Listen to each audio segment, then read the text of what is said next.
Indian constitution अचानक से नहीं बना था।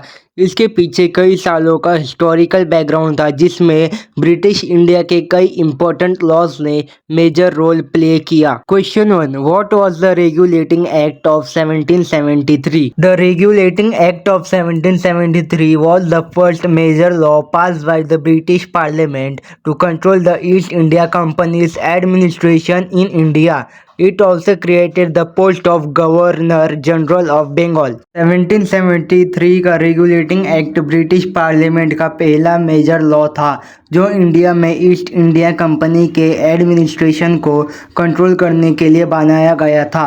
इस एक्ट के through governor general of Bengal का पोस्ट भी क्रिएट किया गया। Question 2, what was the government of India act 1858?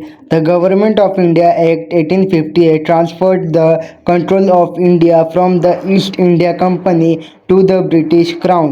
This marked the beginning of direct British rule in India. 1858 के गवर्नमेंट ऑफ इंडिया एक्ट ने इंडिया का कंट्रोल ईस्ट इंडिया कंपनी से British crown को दे दिया।